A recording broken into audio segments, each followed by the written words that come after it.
Meninas, meninos, saudações a todos. Vamos dar continuidade com as nossas aulas, agora com água, recursos hídricos. Estamos na última aula da apostila 2 e nas duas primeiras aulas da apostila 3. Primeiro, características gerais da água no planeta.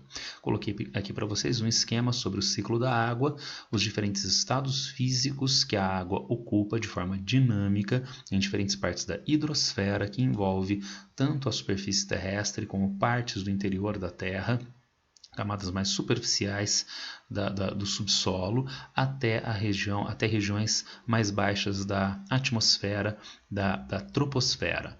No nosso esquema aparece, no amanhecer do dia, a evaporação de águas oceânicas continentais e a evapotranspiração das plantas e animais nas áreas continentais. Toda essa umidade sobe pela troposfera até camadas mais frias, onde há uma tendência de formação de nuvens. Se a área de formação de nuvens tiver temperatura igual ou inferior a zero, a precipitação vai ser nival, neve. Caso contrário, a precipitação líquida, que vai se acumular ou escoar superficialmente, potencialmente de volta aos oceanos, aos mares e oceanos.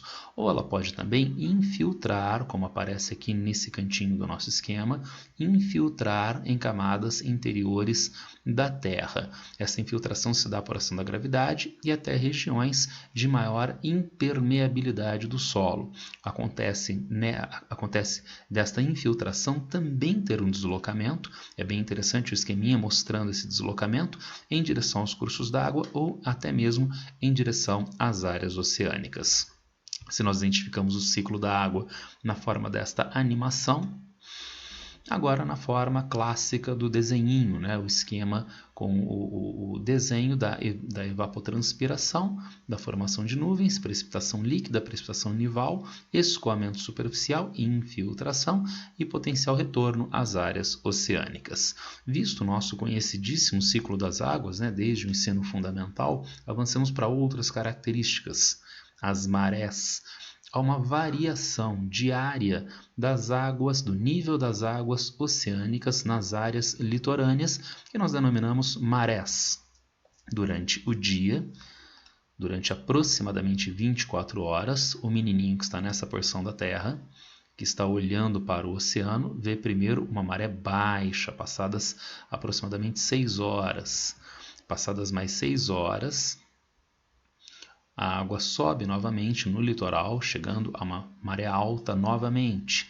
Mais 6 horas, maré baixa, e vejam que a Lua está aqui, hein? Então, na verdade, quem está ajudando a definir essa variação de marés é a posição da Lua, chegando novamente ao final do ciclo com mais uma maré alta, 2 marés altas e 2 marés baixas em aproximadamente 24 horas. Agora, como a Lua define isto? E não só a Lua e o Sol. A Lua e o Sol definem isto como? Partimos de uma situação inicial na qual nós encontramos um alinhamento entre a Lua, que estava aqui mais ou menos nessa posição, né, antes de eu deixar ela partir, né, e o Sol. Então, há um segmento de reta, né, entre a Terra, a Lua e o Sol numa situação de alinhamento. A força da gravidade é que define a variação das marés. E aqui nós encontraríamos a gravidade do Sol, que tem muito mais massa, mas está muito mais distante, e a gravidade da Lua, com muito menor massa, mas muito mais próxima, contribuindo para a atração das massas líquidas. Esta maré alta, que é resultado da força de atração gravitacional da Terra e do Sol, é a maré alta mais alta que vai ser encontrada em uma determinada região da Terra, e nós chamamos de maré de cisígia ou maré de água viva. Dando continuidade para o nosso esqueminha, vejam, nós chegamos agora a uma situação de quadratura. Quadratura porque a Lua, a Terra e o Sol estão formando um ângulo reto. Então, nós temos uma Lua quarto crescente, tá certo? Agora, nós temos a atração da Lua como principal fator de atração das marés. Mas a atração da Lua está quebrada pela atração do Sol porque eles não estão em alinhamento, formando uma maré alta, mas que não é tão alta quanto a maré de cisígia do alinhamento que nós vimos há pouco. Esta maré é chamada maré de água morta. Passados mais algum tempo, nós vamos chegar a essa situação de oposição. E o que é oposição? Novamente um segmento de reta entre os 3 astros, mas a Lua está na posição oposta à posição do Sol. A Lua está em oposição. E agora nós vamos observar a Lua cheia. Na Lua cheia, com este alinhamento das forças gravitacionais da Lua e do Sol, novamente nós temos maré de água viva, maré de Cisígia. A última etapa, nova maré de água morta em uma nova quadratura entre o Sol, a Terra e a Lua. E finalmente nós fechamos o ciclo com mais uma maré de Cisígia, uma maré de água viva, né, completando em aproximadamente um mês, um pouco menos do que um mês. Tranquilinhos? Vejam, entretanto, que apesar de a Lua ser a definidora, o principal fator, melhor dizendo, de composição das marés, o Sol também contribui e ainda mais. Nós temos a formação de ditos 2 bojos, de um lado e do outro. Se nós fôssemos pensar de uma maneira mais inocente em relação à atração gravitacional, a maré alta só estaria aqui. Mas como nós vimos no slide anterior, durante um dia de 24 horas há 2 marés altas. Então, conforme a Terra vai exercendo seu movimento de rotação, então nós temos uma maré alta deste lado e uma maré alta deste outro lado de cá. E por que isto? Aqui nós encontramos o corpo de massa M, poderia ser o Sol, que exerce atração gravitacional, que tem a atração gravitacional sobre o corpo de massa M1 e o corpo de massa M2, que estão mais ou menos distantes. Aqui a força de gravidade é maior do que aqui. Só que, dada a proximidade maior desse corpo M1 frente a esta massa azul, que é comparativamente ao corpo M2. Entretanto, nós poderíamos colocar esses 2 corpos, massa M1 e massa M2, em pontos opostos de um único corpo extenso. Então, aqui está M1, aqui está M2, diante do corpo de massa M, e eles têm atração gravitacional entre eles, mas há um diferencial de atração gravitacional, tendo em vista a distância em relação a este corpo. E tendo em vista mais um aspecto importante, eles são parte de um corpo extenso e, portanto, há atração gravitacional entre estas diferentes partes, fazendo com que haja, então, esta resultante de forças. As marés, as massas que têm fluidez, acabam sofrendo atração gravitacional devido a este corpo com um vetor direcionado a este corpo. E dada a composição vetorial entre a força de atração do corpo extenso e a força da gravidade exercida pelo corpo distante, nós temos a formação de um vetor na direção contrária do outro lado do corpo extenso. Então nós vamos encontrar 2 ditos bojos de maré alta, um do lado do corpo que está exercendo a atração gravitacional e outro do outro lado do corpo, tá certo? Agora vocês devem ter percebido que isso aqui faz muito mais parte da área da física, né, da questão vetorial, do que das nossas necessidades no que diz respeito à variação de marés. Vamos aplicar isso em questões. Aqui aparece uma questão da Unicamp 2013 sobre marés. As marés são movimentos periódicos de elevação e abaixamento dos oceanos e mares provocados pela ação gravitacional da Lua e do Sol sobre a Terra. A figura abaixo representa os movimentos de ocorrência de marés de Cisígia e de marés de quadratura. Observe a figura e responda às questões. Temos aqui a maré de Cisígia com o alinhamento, com a oposição, e na situação de quadratura, como nós vimos na animação anterior. Em que condições ocorrem as marés de Cisígia e marés de quadratura, e que consequências essas condições têm para a amplitude de marés? A de Cisígia ocorre na lua nova e ocorre na lua cheia. As de quadratura ocorrem nas luas quarto crescente e quarto minguante, tá certo? E nessas daqui, não é, nas marés cisígia de lua nova e cheia, e portanto em situação de alinhamento e de oposição, nós encontramos a maior amplitude de marés pelo alinhamento das forças gravitacionais do Sol e da Lua. Este alinhamento não está dado na quadratura e, portanto, a variação de marés torna-se menor. No item B, indique duas formas geomorfológicas que podem ser influenciadas pelas marés nas zonas costeiras.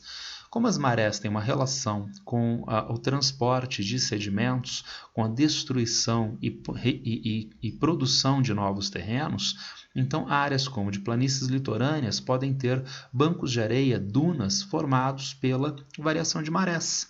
Essas variações de marés em paredões litorâneos, falésias, podem contribuir para a destruição, para a erosão dessas falésias. Falésias e dunas nas planícies litorâneas são duas formas que aparecem nessas regiões. Antes de avançar uma questão de ordem processual, né, um procedimento, as questões estão disponíveis como esta no GeoVest e no site do Ângulo, no site Plural. Agora, é interessante que vocês não façam todas as questões por escrito de uma maneira extensa. Façam, por favor, um rascunho das questões. Não façam todas elas como se fosse a sua resposta de vestibular, senão vai demorar muito tempo na resolução. Escolham algumas poucas questões dissertativas, principalmente dos vestibulares que são mais atrativos, que são os vestibulares que vocês vão realmente prestar, para fazer estas questões e comparar com a resposta que fica lá atrás do arquivo, que fica na parte final do arquivo. Se vocês tentarem fazer todas as questões, vão comprometer um tempo muito significativo e, consequentemente, vai atrapalhar os seus estudos. Então, selecionem algumas questões para fazer de forma mais extensa, de uma maneira bem acabada as respostas, e as demais façam apenas um rascunho da resposta, trabalhando não a parte formal, mas a parte teórica, o conteúdo ligado à questão. Dito isto, correntes marítimas, que nós já estudamos mais ou menos extensamente nas nossas aulas introdutórias de clima. E aqui nós encontramos um mapa, o mapa da apostila, que mostra correntes azuisinhas frias, correntes vermelhinhas quentes, tá certo? E nós vimos, e muito importante, não agora para o clima, mas para uma outra questão ligada às correntes marítimas, a ressurgência. A ressurgência, que seria o fenômeno de encontro de águas frias e quentes, que concentra nutrientes em áreas de menor profundidade oceânica e, consequentemente, cardumes, suscitando a pesca. Eu coloquei no mapa da apostila esta área de ressurgência litoral do Peru, onde a corrente fria de Humboldt, ou corrente do Peru, encontra águas quentes intertropicais. Então, forma a ressurgência no segundo maior país pesqueiro do mundo. E aqui nós temos a área de encontro de correntes marítimas frias e quentes no litoral do Japão, que também é uma área de ressurgência. Eu fiz aqui uma referência porque a apostila colocou as denominações trazidas do idioma japonês, o que é uma peculiaridade. Há quem chame esta corrente de Gulf Stream, mas é preferível chamar essa corrente de corrente do Golfo, não é? Então, a corrente Kuroshivo, né, é denominada no Brasil de corrente do Japão.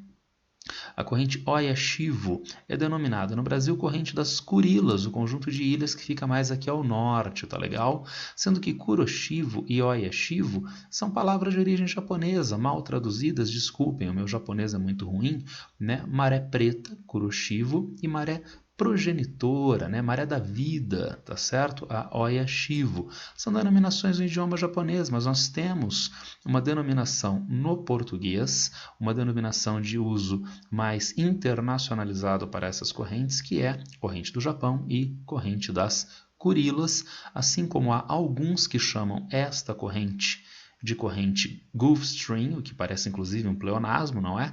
Mas é preferível chamá-la de corrente do Golfo. Dito isto, e entendida a ressurgência, a concentração de nutrientes nessas regiões, Correntes marítimas no Brasil. Aqui nós encontraríamos a corrente sul-equatorial, que se desloca na direção oeste até o litoral oriental do Brasil, onde ela se divide em duas. A corrente sul-equatorial é uma corrente marítima quente, a corrente das Guianas, que segue para o norte, é quente, a corrente brasileira, que segue aqui para o sul, também é quente. Então nós temos correntes quentes dominando a maior parte do litoral brasileiro, e isto gera consequências. Litorais quentes e chuvosos, como nós vimos já nas aulas de climatologia, devido ao aumento da evaporação de água, devido às temperaturas mais altas, que são resultado das águas oceânicas aquecidas. Mas nós temos uma corrente marítima fria que atua principalmente durante o inverno do hemisfério sul, nas partes mais meridionais do Brasil e também aqui na região sudeste, avançando pelo litoral de São Paulo, chegando até o litoral do Rio de Janeiro. É a corrente das Falklands, corrente marítima fria nesta região. Tranquilinhos?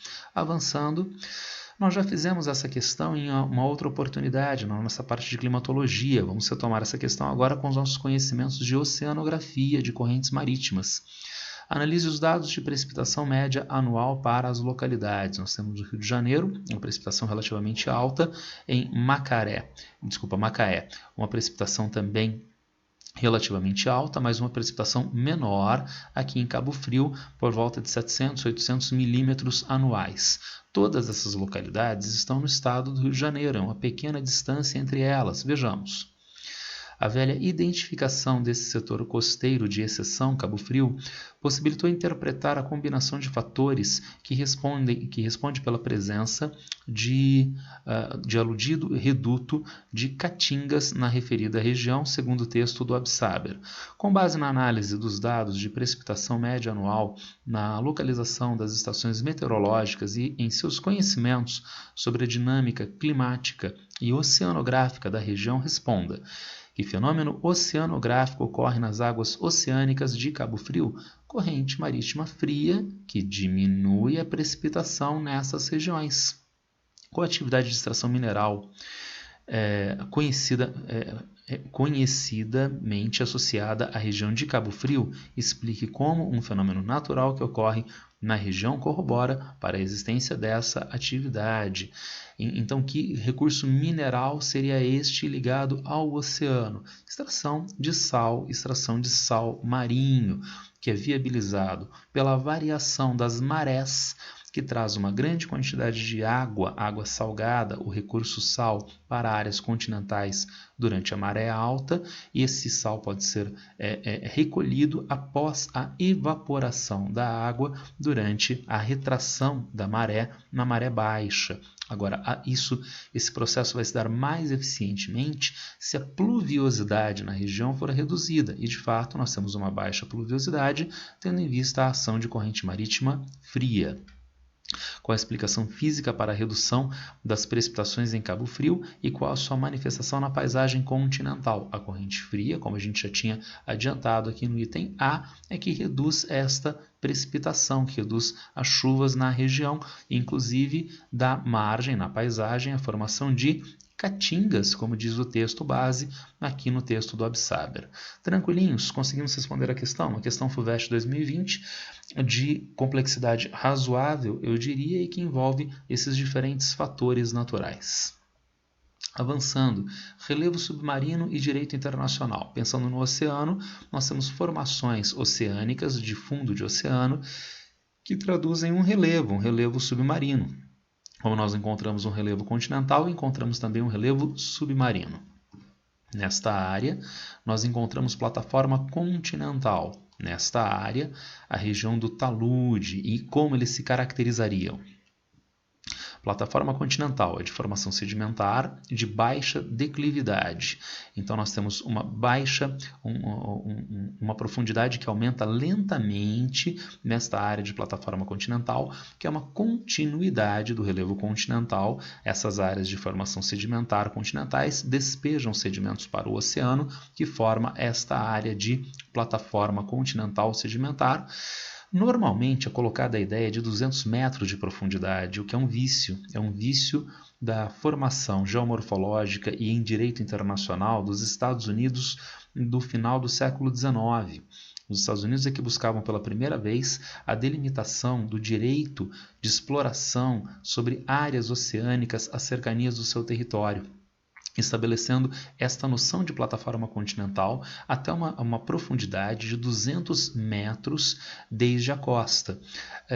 Agora, estas regiões brasileiras de formação sedimentar e de baixa declividade não chegam necessariamente apenas a 200 metros, em média a 200 metros. Só que essa continuidade de baixa declividade sedimentar pode avançar em algumas áreas até a 400 metros de profundidade. Claro que essa região de plataforma continental é variável em diferentes partes do território, mediante fatores como a presença de grandes rios que despejam grande quantidade de sedimentos no litoral, ou a ausência desses rios e, ao contrário, a presença de correntes marítimas que podem erodir a plataforma continental, deslocando esses sedimentos para outras regiões. Assim, na região do Golfão Amazônico, nós temos 350 quilômetros de plataforma continental. No litoral oriental do Nordeste, uma extensão bem menor, só 8 quilômetros de plataforma continental.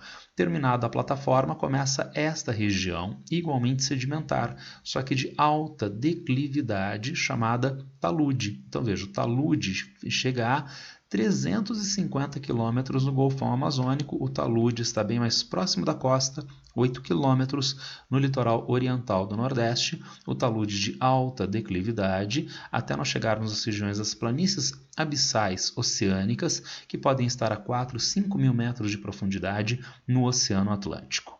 Isto, gente, é relevo submarino, são formas de relevo, assim como nós encontramos planaltos, chapadas, depressões nas áreas continentais, nós encontramos estas formas, entre outras, de relevo submarino. Agora, uma outra coisa é o direito internacional sobre estas áreas oceânicas. Vamos estudar isso a partir de agora. Vejam aqui no direito internacional. Nós encontramos uma primeira região dita mar territorial. Mar territorial é a região na qual o país tem soberania. Soberania que é entendido como um poder máximo, um poder irresistível, diríamos, dentro do território. Nenhuma entidade, nenhuma pessoa, nenhuma instituição consegue resistir ao poder soberano dentro do território. E, em termos extraterritoriais, os outros países ditos soberanos reconhecem uns aos outros desta forma, não fazendo gestão sobre os seus outros territórios. Os outros territórios. A área de soberania é só de 12 milhas, então, por favor, se alguém ainda tinha na cabeça a ideia de 200 milhas marítimas de soberania de mar territorial, não. Mar territorial é a região de soberania do país e de apenas 12 milhas marítimas, por volta de 22 quilômetros desde a costa. Notem bem que as principais áreas de exploração de petróleo pré-sal estão muito além destes limites de 12 milhas marítimas. E de onde uma pergunta: será que o Brasil tem direito de exploração deste recurso? Será que esse recurso tem que ser regulado pelo Brasil se ele está além das nossas áreas de soberania? A resposta é sim, porque desde a linha da costa e até 200 milhas marítimas, veja, envolvendo a área de soberania, mas para além da área de soberania e desde a costa até 200 milhas marítimas, nós encontramos a Zona Econômica Exclusiva.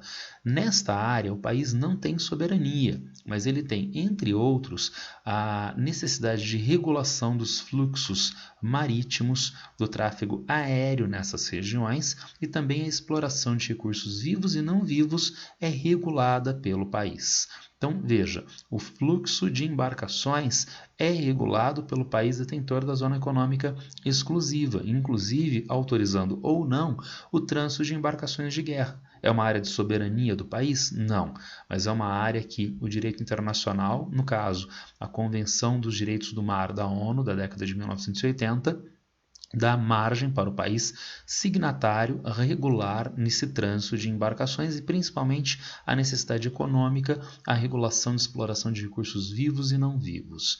Notem que eu estou utilizando a palavra regulação da exploração econômica. É muito comum se pensar num vício. Como o país tem o direito de exploração nesta área, então só o país faria, só o Estado faria a exploração. Isto é uma forma errada de pensar. É só o país que regula a exploração. Ele pode sim reservar essa exploração a apenas empresas estatais, mas ele pode criar uma legislação através da qual empresas estatais, empresas estrangeiras estatais privadas, empresas privadas do próprio país possam fazer a exploração dos recursos na região. Então é o país que detém a regulação da exploração de recursos vivos, pesca, por exemplo, e não vivos, petróleo, por exemplo, nessas regiões. Agora, para além da zona econômica exclusiva, nós encontramos a plataforma continental jurídica. Prefiro colocar essa expressão de maneira um pouco mais extensa. Vejam, eu coloco como plataforma continental jurídica, para diferenciar dessa daqui, ó. Essa é a plataforma continental geomorfológica. Isto são características de uma unidade de relevo submarino, tá certo? Aqui não, aqui nós estamos no direito internacional. E o que definiria essa plataforma continental jurídica? É uma área na qual o país não tem soberania. O país não regula a exploração de recursos vivos, mas ele tem o direito de regulação de recursos não vivos nesta região de plataforma continental jurídica. Eu coloquei aqui para vocês, ela pode se estender a até 350 milhas marítimas. E o que significa isto? O mar territorial vai até 12 milhas marítimas e ponto final. Então, desde a costa, um segmento de reta que chegue a 12 milhas marítimas é o mar territorial. Desde a costa, um segmento de reta que chegue a 200 milhas marítimas é a zona econômica exclusiva. Mas a plataforma continental jurídica não é tão simples. Há que se medir a espessura do pacote de sedimentos no pé do talude. E dada a espessura deste pacote de sedimentos, é que nós vamos ter a definição do limite da plataforma continental. Então ela pode estar em que posição? Ela pode estar a, por exemplo, 210 milhas desde a costa. Então o país teria aqui recursos neste contexto. Ele teria 12 milhas de mar territorial, 200 milhas de zona econômica exclusiva e mais 10 milhas de plataforma continental jurídica, tá certo? Agora vamos imaginar que o pacote de sedimentos aqui no pé do talude esteja localizado a 500 milhas marítimas desde a costa. Que ótimo! Então esse país tem 12 milhas marítimas de mar territorial, 200 milhas marítimas de zona econômica exclusiva e apesar do pé do talude estar uma distância tão significativa desde a costa, o limite de plataforma continental jurídica é de 350 milhas marítimas. Se vocês entenderam isto, vamos agora a dois desdobramentos importantes. Primeiro, isto é uma convenção da ONU, é a Convenção da ONU dos Direitos do Mar. A ONU, comumente com os países que se tornaram signatários, definiu estes conceitos. Mas é aí que aparece um problema muito importante. A ONU definiu. Agora, quem fornece à ONU a documentação necessária para que a ONU valide estas áreas para os diferentes países? Será que é a ONU que manda os seus técnicos, os seus pesquisadores para definir nos países aonde está o seu mar territorial, ZEE e PCJ, Plataforma Continental Jurídica? Não. É o próprio país que faz esse levantamento e fornece para a ONU validar. E aí que aparece um problema. É muito fácil se definir mar territorial, 12 milhas desde a costa. Zona econômica exclusiva, 200 milhas desde a costa. Mas a definição da plataforma continental jurídica envolve conhecimentos oceanográficos da espessura de sedimentos no pé do talude. Então, é um conhecimento oceanográfico mais complexo, que nem todos os países conseguem desenvolver na atualidade. E a pergunta, será que o Brasil tem esses conhecimentos? Tem. E quem fornece esses conhecimentos ao Brasil? A Marinha de Guerra Brasileira. além da Marinha de Guerra, para nós identificarmos isto, esse conhecimento veio de um outro lugar, né? E que lugar é esse que tem larga experiência no uso e exploração econômica da costa brasileira? Uma empresa chamada Petrobras. A Petrobras, então, deu esses conhecimentos ao governo brasileiro, que formou a documentação necessária para que a ONU validasse a nossa plataforma continental jurídica. E o que a Petrobras ganha ao fazer isto? Nada. Por que ela faz? Ela faz porque ela é empresa estatal. Aí é que nós pensamos naquela ideia tosca de o mundo privado ser melhor do que o mundo estatal, por ele ser mais produtivo e outras panaceias estúpidas como estas. Mas há que se ter um pensamento de fundo estratégico, de longo prazo. E daí a ideia, por exemplo, da tamanha importância da Zona Econômica Exclusiva e da Plataforma Continental Jurídica para a exploração de petróleo. E isto só estará regulado pela sociedade brasileira através do governo brasileiro se for reconhecido internacionalmente através da ONU como uma área de direito do Brasil e de onde o Brasil pode tirar os recursos para que a ONU valide esta área, a PCJ brasileira. A Petrobras, como empresa estatal, é fundamental na elaboração e na produção na elaboração dos conhecimentos, na produção dessa documentação, para que haja reconhecimento internacional da nossa PCJ, Plataforma Continental Jurídica. Este é um primeiro ponto. Então é importante nós termos em mente que isso só é validado pela ONU depois que o próprio país levanta essa documentação, e essa documentação no Brasil foi levantada em grande parte, não só pela Marinha de Guerra, mas pela empresa estatal Petrobras. Eu estou dizendo estatal, eu sei sim, ela é uma empresa de capital misto, ela tem ações abertas em bolsa, mas o controle administrativo da empresa está nas mãos do governo federal. Dito isso, uma outra coisa importante. Trata-se de uma convenção da ONU, mas todos os países do mundo são signatários desta convenção? A resposta é não. Tem um importante país do mundo que não é signatário da Convenção dos Direitos do Mar da ONU, que é os Estados Unidos. Se os Estados Unidos não são signatários, eles reconhecem, então, esta área chamada ZE, esta área chamada PCJ, por exemplo, para o Brasil? Não. Para eles é mar internacional, são águas internacionais, sobre as quais nós encontramos o leito oceânico a partir do qual se explora petróleo e pré-sal. Então, será que, tendo em vista que o governo americano não reconhece a Convenção da ONU dos Direitos do Mar, os Estados Unidos poderiam se arrogar o direito de explorar o petróleo pré-sal, que o Brasil acha está numa área de direito de exploração pela sociedade brasileira? A resposta é duplamente não. Não por quê? Primeiro, porque o Brasil, não é um país dos mais periféricos e frágeis no cenário mundial. Então, o Brasil tem os seus interesses constituídos e respaldados internacionalmente. Seria difícil para os Estados Unidos, então, fazerem uma afronta desta natureza à exploração de petróleo aqui no litoral brasileiro. Ainda assim, eu tenho um argumento de força, que pode ser mais ou menos relativizado. Eu tenho um outro argumento de caráter mais sólido. A exploração de petróleo demanda conhecimentos oceanográficos diversos. Vamos esquecer por um instante da Convenção da ONU. Conhecimentos oceanográficos das áreas litorâneas. Eu vou colocar um exemplo para vocês.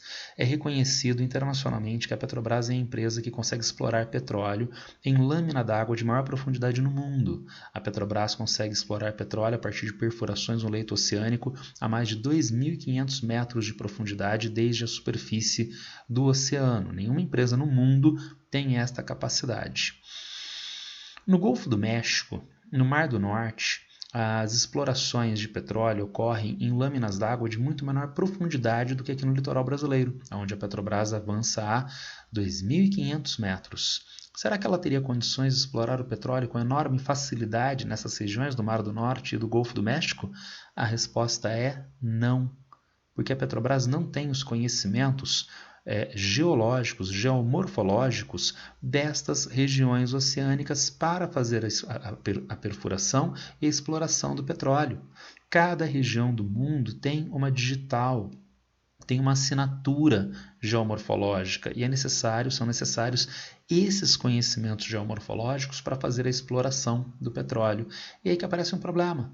Quem tem o conhecimento de exploração, o conhecimento geomorfológico para a exploração do petróleo no litoral brasileiro? É a Shell?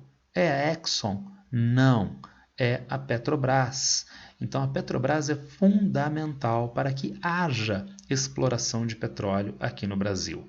Além de haver a Convenção da ONU dos Direitos do Mar, que permite ao Brasil regular a exploração nestas áreas, na prática, a empresa que tem estes conhecimentos de exploração de petróleo no litoral brasileiro é a Petrobras. Sem ela, o petróleo não é adequadamente explorado. Visto isto, como essas áreas se manifestam no nosso mapa? Aqui nós temos aquilo que eu denominei ZEE, Zona Econômica Exclusiva, em azul mais clarinho, e a PCJ, né? A Plataforma Continental Jurídica, mais escurinha, tá certo? Duas coisas que se impõem desse mapa, porque dessas brotoejas, não é? São as ilhas oceânicas. 200 milhas a partir das ilhas oceânicas também é Zona Econômica Exclusiva do Brasil. E vejam como a PCJ está vinculada ao pacote de sedimentos no pé do talude. Então, em algumas áreas onde a plataforma continental geomorfológica é mais extensa, nós temos maior extensão de PCJ, em outras áreas, menor extensão. Aqui no Golfão Amazônico, por exemplo, aqui no litoral das regiões sul e sudeste, mas no litoral do Nordeste nós não temos PCJ, nós temos só Zona Econômica Exclusiva. E quanto nós teríamos de áreas somadas a ZEE e a PCJ? Somando as duas, vejam, dá 4,5 milhões de quilômetros quadrados de área de regulação oceânica pelo Brasil em ZEE e PCJ. 4,5 milhões de quilômetros quadrados. É uma área semelhante à região amazônica, de floresta amazônica no Brasil. E por isso que a Marinha de Guerra Brasileira acabou dando um nome de fundo até poético para esta área que a gente denomina de Amazônia Azul. Tem uma área semelhante à da floresta amazônica em território brasileiro. É para o Brasil tão importante do ponto de vista ambiental, do ponto de vista econômico, como a região amazônica, e daí a denominação de Amazônia Azul. Última referência em relação a isto, como eu disse, a ONU valida a convenção mediante a documentação que o país oferece. A ONU teve alguns problemas com o Estado brasileiro no que diz respeito à validação de uma pequena parte da nossa PCJ, que ainda está em estudos para ser definitivamente aprovada pela ONU. Há toda uma polêmica relacionada a isto, se há necessidade de aguardar a validação da ONU para que o país estabeleça a área como o PCJ, ou, dado o levantamento pelo país, então isso já se caracterizaria como o PCJ do país. Há esta polêmica, mas eu insisto, é uma área relativamente pequena que ainda está em litígio para que o Brasil tenha validação pela ONU, e já há quem diga esta área já seria, pelo levantamento que o próprio país faz, validável como PCJ do próprio país. Visto tudo isso, como é que o vestibular cobra esse tema na FUVEST 2007? Além do conceito de plataforma continental do ponto de vista geomorfológico, temos também o conceito de plataforma continental jurídica. O desenho a seguir mostra um dos critérios possíveis para a delimitação da plataforma continental jurídica no Brasil. Então nós temos a plataforma continental geomorfológica e a plataforma continental jurídica, mediante uma determinada espessura de sedimentos no pé do talude. Caracterize plataforma continental do ponto de vista geomorfológico, justifique sua importância econômica para o Brasil. Geomorfológico, então é esta plataforma continental aqui, ó, tá certo? Importância econômica para o Brasil, turismo, exploração de recursos naturais. Discorra a importância da plataforma continental jurídica, considerando a exploração do subsolo marinho. Então, esta área mais extensa, onde hoje nós temos importantes e comprovadas reservas de petróleo pré-sal. Tranquilinhos? Água, usos e conflitos. Então, a água, que nós estudamos nas suas características gerais nos slides anteriores, é um recurso que é envolto em tensões diversas na sociedade ou entre sociedades politicamente constituídas na atualidade. Vamos estudar isso a partir de agora. Distribuição da água. A água é vista como um recurso abundante e, ao mesmo tempo, paradoxalmente, escasso no planeta. Há quem diga que a sociedade vai destruir a água no planeta. Isto é de difícil sustentação. Vejamos. 2/3 da superfície terrestre é formada por água. Nós temos as águas oceânicas. E a sociedade faz pouca hidrólise da água. Então a sociedade não destrói a água, pelo menos não tão largamente. Isto mostra que nós não temos preocupação acerca da água em hipótese alguma. A água tem que ser entendida como um recurso escasso. E se a sociedade não destrói a água tão significativamente, obviamente, mas a sociedade indisponibiliza, dificulta o uso desta água a si, a própria sociedade. Vamos entender isto. Do total de água do planeta, 97,5% é água salgada, é água dos oceanos. Esta água pode ser utilizada economicamente ou para abastecimento das populações, porém por um processo caro de dessalinização da água. A água doce, a água continental, a água das geleiras é que são recursos hídricos de mais fácil utilização econômica. Só que eles representam só 2,5% do total de água do planeta.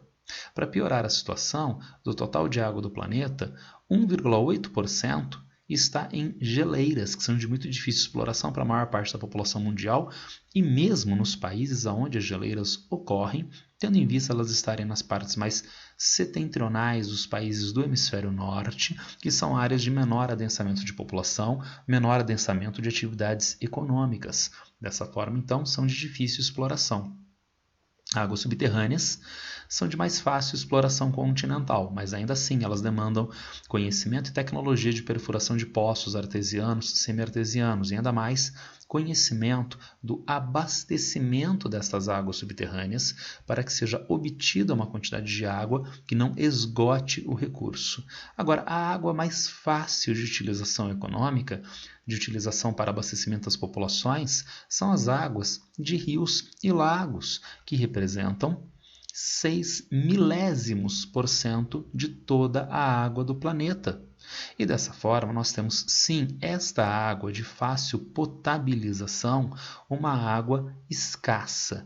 E esta água está sendo utilizada intensamente, está sendo poluída muito intensamente, tendendo consequentemente à indisponibilidade, ou pelo menos a uma dificuldade muito grande de uso do recurso água pelas populações. Para piorar, nem todos usam da mesma forma a água. Vejamos, categorias de uso: industrial, agrícola e residencial. O uso industrial responde por 20% de toda a água que é utilizada na sociedade.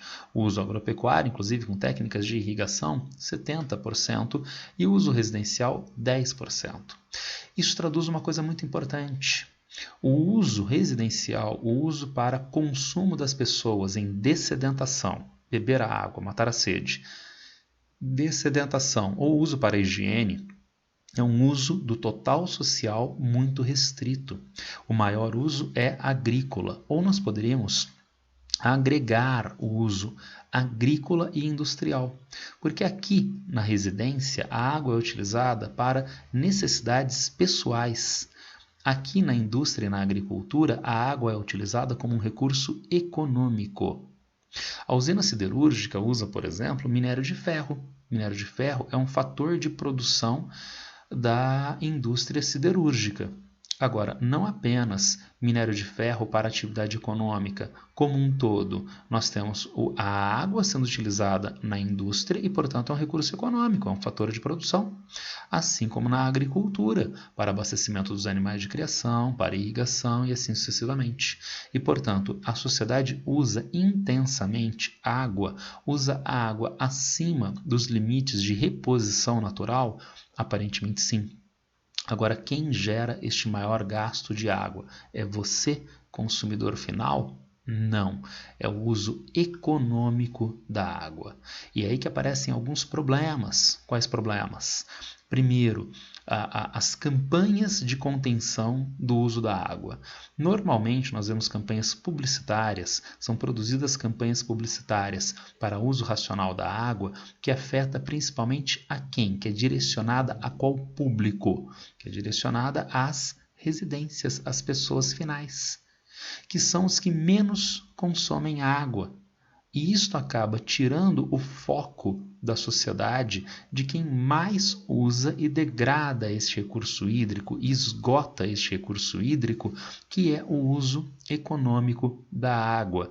Enquanto nós debatemos o banho mais curto e fechar a torneira, as indústrias, a agricultura, o comércio usam intensivamente a água e tendem ao esgotamento, à indisponibilização deste recurso. Com esta minha fala, em hipótese alguma, eu estou chancelando que você deixe a sua torneira aberta, que você tome banho de 1h30. Não, em hipótese alguma. É ético que se tenha um uso racional da água.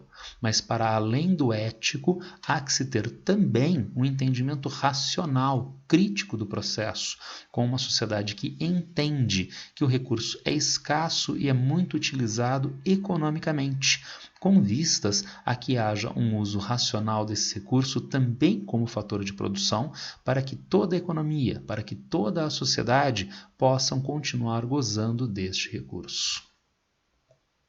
O recurso que é escasso é distribuído desigualmente. Nós temos aqui o mapa que mostra a pluviosidade média por país. Quanto mais escurinho, maior a pluviosidade no país, tá certo? Claro que no Brasil a pluviosidade não é a mesma em todo o território, mas o mapa está distribuindo a pluviosidade pelos países do globo. Países principalmente na zona intertropical têm pluviosidade mais acentuada. Agora vejam países naquelas áreas que nós já definimos como altas pressões subtropicais. Aqui no norte da África, aqui nessas regiões do Oriente Médio, Ásia Central, nós temos uma pluviosidade bem reduzida. E, portanto, aquele 0,006% de água de rios e lagos está distribuído da mesma forma para todas as populações do planeta? Não. Algumas populações ficam com muito menos água. Se nós temos o problema da distribuição física da água ligado, por exemplo, ao clima, à pluviosidade, há um problema da distribuição da água no que diz respeito aos adensamentos de pessoas. Isso que no título do meu mapa está marcado como distribuição política da água e que diz respeito à distribuição per capita. Nós temos países que têm adensamentos populacionais mais significativos e, consequentemente, a distribuição de água dividida teoricamente por habitante torna-se menor. Vamos comparar nos nossos dois mapas dois países, Canadá e Estados Unidos. Estados Unidos, em latitudes um pouco menores do que o Canadá, tem regimes pluviométricos em média mais acentuados. E vejam, ele está numa cor mais escurinha do que o Canadá. Os Estados Unidos têm uma pluviosidade média maior do que o Canadá. Vamos dar uma olhada na distribuição per capita? O Canadá aparece mais escurinho, com uma quantidade de água por habitante mais confortável do que aparece nos Estados Unidos. O Canadá não tem uma população tão significativa, a população americana é uma das maiores do mundo e, consequentemente, mesmo chovendo mais, a disponibilidade por habitante é mais precária. Nos Estados Unidos é mais confortável no Canadá. Sabemos, entretanto, é claro que estas médias, distribuição de água per capita, ou, por exemplo, a nossa conhecida renda per capita, são meras médias e não respeitam, consequentemente, peculiaridades entre os diferentes grupos sociais ou peculiaridades no território. E por isso nós poderíamos agregar esta ideia: a distribuição de água e o consumo de água mediante países que estão categorizados por estratos de desenvolvimento socioeconômico e renda. Veja, classificação segundo a renda, tipificado como elevada, média alta ou baixa. Aqui Estados Unidos, até os Emirados Árabes, Brasil e a África do Sul, além da Argentina, Guiné-Bissau e Moçambique. Em média, o uso domiciliar e o uso industrial e agrícola nestes países de renda mais elevada é maior do que o uso nesses países de renda média alta ou baixa. Inclusive, o estresse sobre os recursos hídricos pode ser, em média, mais acentuado, com destaque para o Estado de Israel, com destaque para os Emirados Árabes Unidos, que tem uma pequena disponibilidade de água a partir da pluviosidade, a partir de águas subterrâneas, e tem um uso intenso destas águas, tendo em vista a renda média elevada, o maior dinamismo econômico que há nestes países. Então, a água é um recurso escasso? É, mas ela se distribui desigualmente, tendo em vista áreas de maior ou menor pluviosidade. Ela se distribui desigualmente em populações que são mais ou menos numerosas a água per capita. E ela também tem um uso diferenciado mais intenso nos países, nas sociedades que têm um dinamismo econômico mais acentuado. Daí nós podemos, inclusive, tendo em vista a nossa tabela anterior, relativizarmos aquela distribuição geral de água. Vejam vocês, o uso geral no mundo, 70% agrícola, 8% domiciliar, 22% industrial. Mas e se eu pegar os países de alto desenvolvimento socioeconômico de renda elevada? O uso agropecuário é muito menor, o uso domiciliar é um pouco maior, o uso industrial é muito maior do que a média mundial. Países subdesenvolvidos de renda média baixa, o uso agropecuário é um pouco maior do que a média mundial, o uso domiciliar está batendo e o uso industrial bem menor. Acompanhando a nossa tabela anterior, o uso da água é distinto mediante renda e dinamismo socioeconômico inerente às populações. Tudo isso que nós vimos até agora suscita a ideia de que a água é um recurso escasso, é distribuída desigualmente mediante usos econômicos e introduzindo mais uma coisa importante, havendo assimetrias políticas diversas na sociedade. Então, há grupos que têm maior poder político, há grupos com menor poder político. Se há diferenças de poder político e a água é um recurso escasso e desigual, pode ser que os grupos de maior poder venham a se apropriar mais da água frente aos grupos de menor poder, inclusive havendo nestes grupos de menor poder um uso emergencial da água, um uso da água para abastecimento das populações, por exemplo. Como resolver isso que nós chamaríamos de conflitos pelos usos múltiplos da água? Então, diferentes sociedades constituídas politicamente têm uso da água, como regular entre elas. Dentro de uma mesma sociedade, nós temos diferentes usos da água para abastecimento de populações, para a agropecuária, para uso industrial, para a produção de energia, para a navegação e assim sucessivamente. Como então regular estes usos? Na sociedade brasileira, esse segundo problema dos usos entre os diferentes grupos sociais é regulado pelo Código das Águas. E o que o Código das Águas nos diz sobre a preferência de uso das águas? No seu artigo 36, vem: quando este uso depender de derivação, será regulado nos termos blá blá blá blá, em qualquer hipótese, preferência à derivação para o abastecimento das populações. Se a água for escassa, o que a legislação brasileira diz? Ela vai para a agropecuária prioritariamente? Ela vai para a produção de veículos automotores? Para a produção de alimentos como sucos concentrados? Para a produção de cerveja? Não. Segundo a lei brasileira, a água vai ou deveria ser destinada ao abastecimento das populações e, portanto, como um direito da pessoa frente a outras necessidades econômicas. Isso também está dado na Lei 9433, de 8 de janeiro de 1997, que regula, que institui, na verdade, a Política Nacional dos Recursos Hídricos. A Política Nacional dos Recursos Hídricos baseia-se nos seguintes fundamentos. A água é um bem de domínio público, é um recurso natural limitado e com valor econômico. Em situação de escassez, voltando ao Código, o uso prioritário dos recursos hídricos é o consumo humano e a dessedentação de animais. E ainda temos a Bacia Hidrográfica, é a unidade territorial para a implementação da Política Nacional de Recursos Hídricos e atuação do Sistema Nacional de Gerenciamento dos Recursos Hídricos. Então, aonde nós vamos implementar as políticas de uso e distribuição desta água? Dentro da Bacia Hidrográfica é que nós temos a gestão dessa produção, distribuição dos recursos hídricos. Dá para aplicar isso nas nossas questões de vestibular. Veja a Unicamp 2012. A Política Estadual de Recursos Hídricos, a partir de 1991, determina para o Estado de São Paulo a bacia hidrográfica como unidade físico-territorial de planejamento, tendo os comitês de bacias como os órgãos gestores.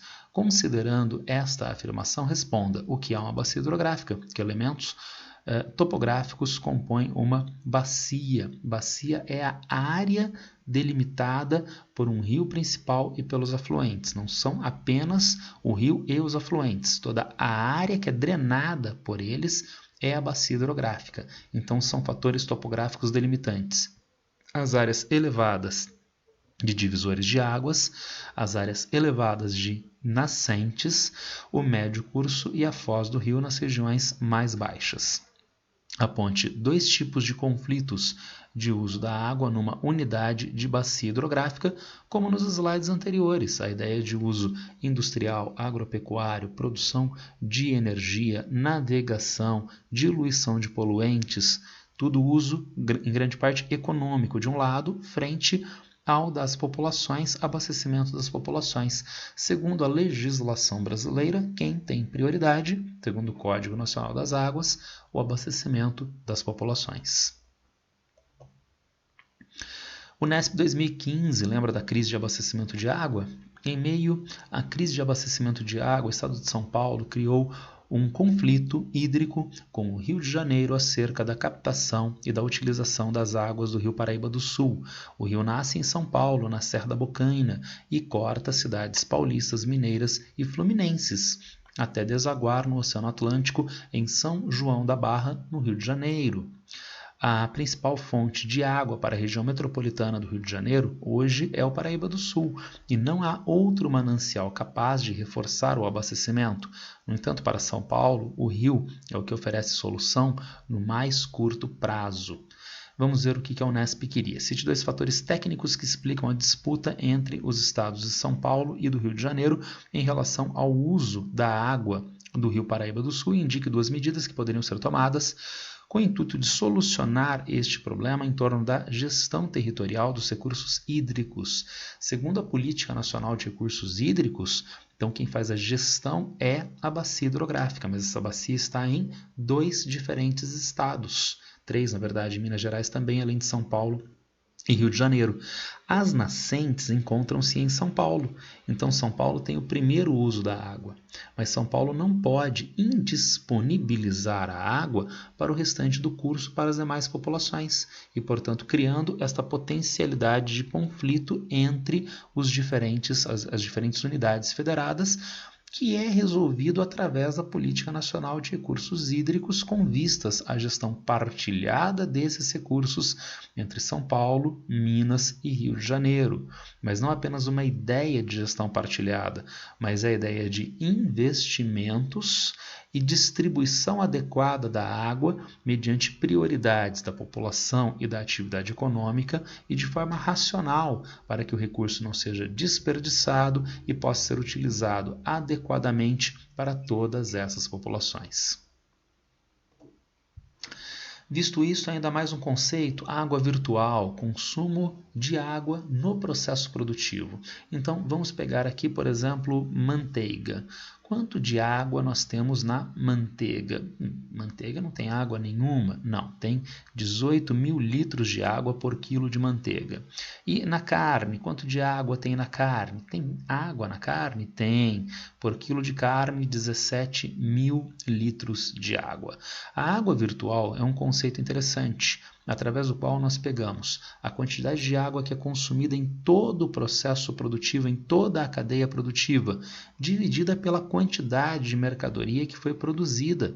E dessa forma nós temos a água que não aparece na mercadoria final, mas a água que foi utilizada em todo o processo produtivo para aquela mercadoria final. Se você consumiu 1 quilo de manteiga, então você consumiu 18.000 litros de água do processo produtivo. Se você consumiu 1 quilo de carne, você consumiu 17.000 litros de água do processo produtivo.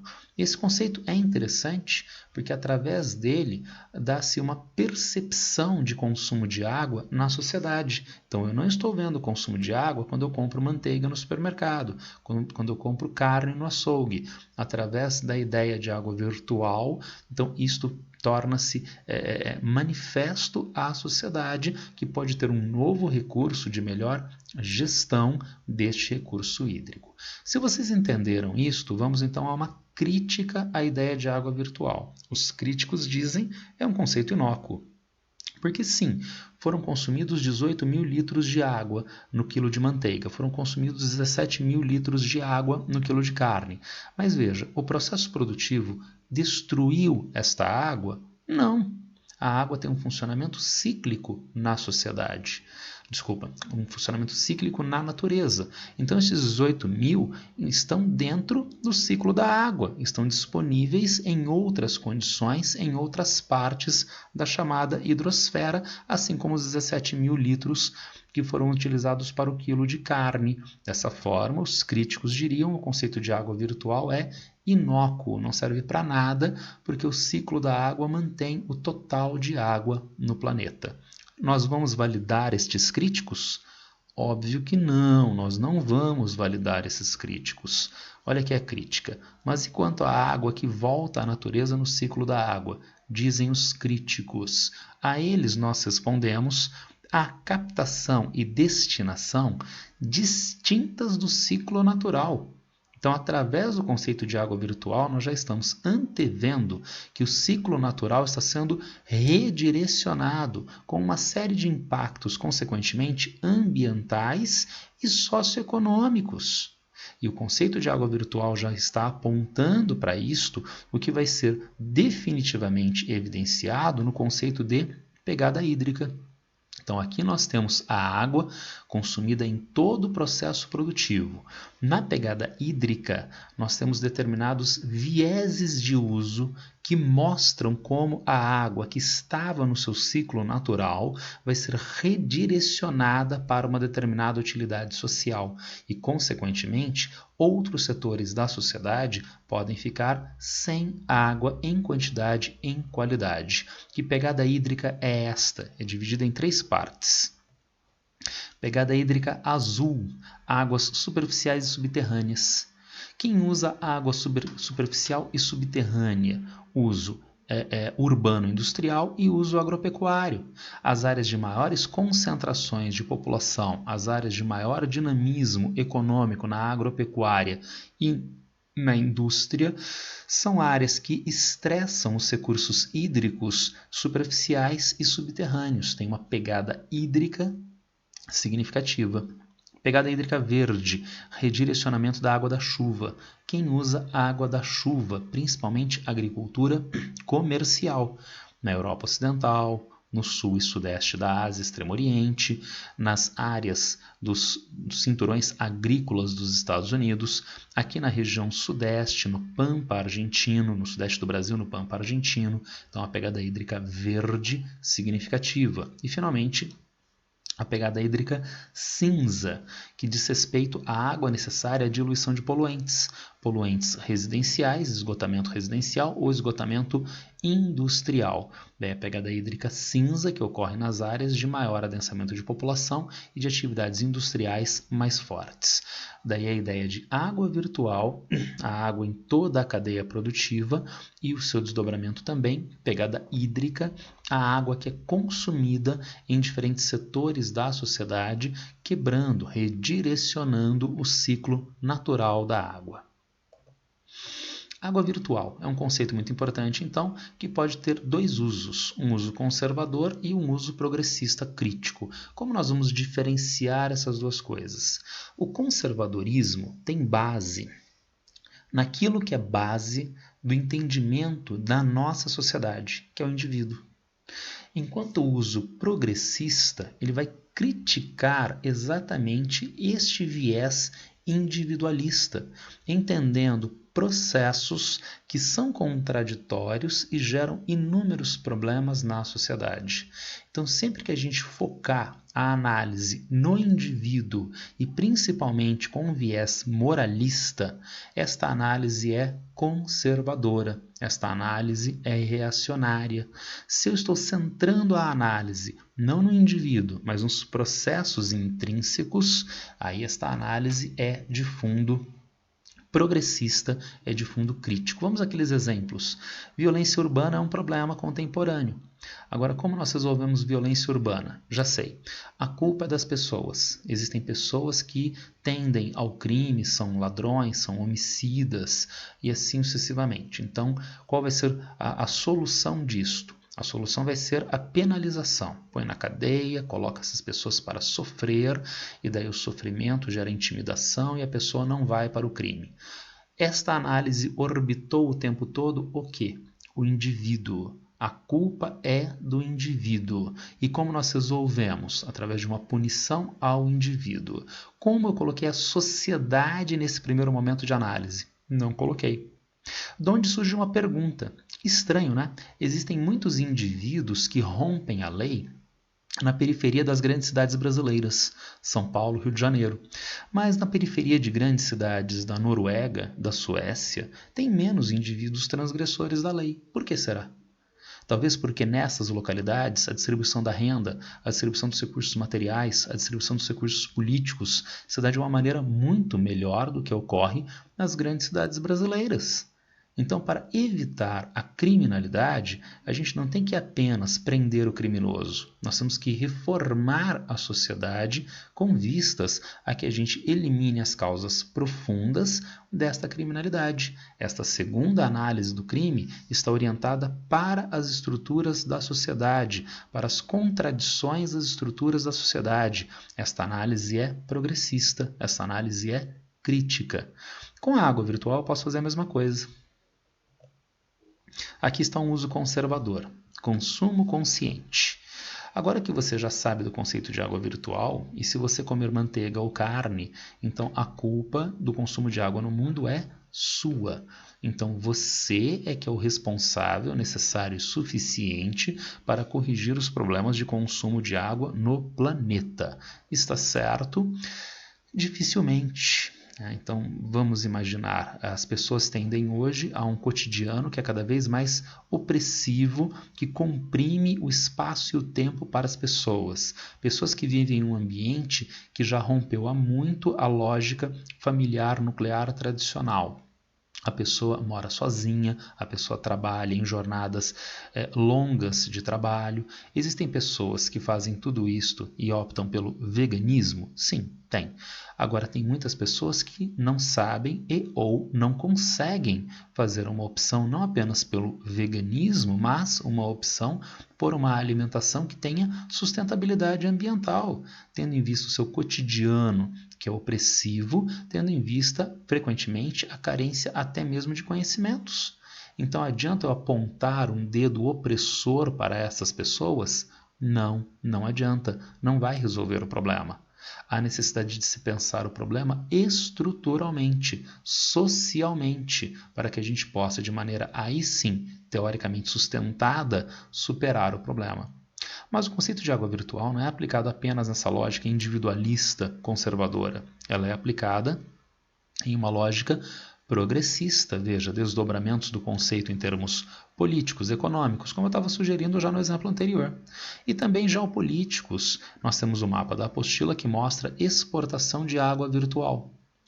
Há quem diga que as guerras futuras vão ser pela água, que os países exportarão água no futuro dada a escassez de água. Ou será que os países já exportam água? Já exportam, se não fisicamente, virtualmente. A China é grande consumidora de soja importada dos Estados Unidos, importada do Brasil. Vamos pegar o Brasil.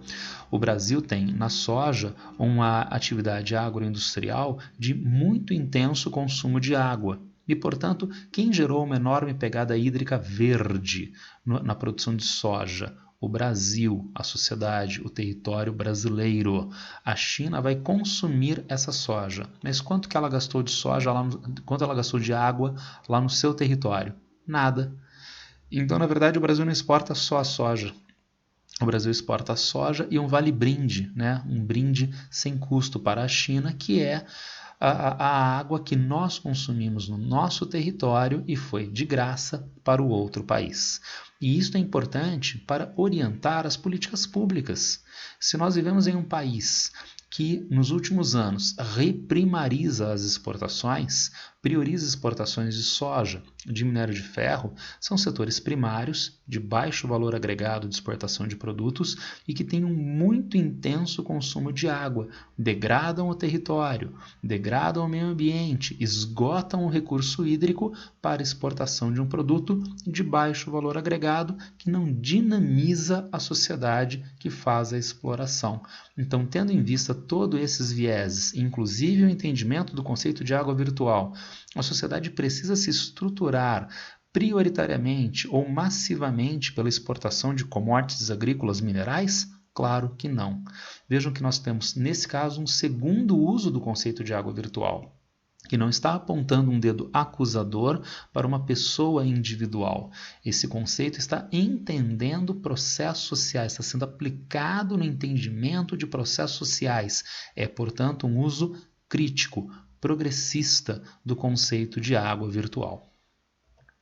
Isso é explorado nos exames vestibulares. Vejamos, leia os textos abaixo. Texto 1. A água que se usa em casa, aquela que sai das torneiras e chuveiro, representa uma pequena parcela de tudo o que o cidadão consome, no total apenas 8% do consumo mundial,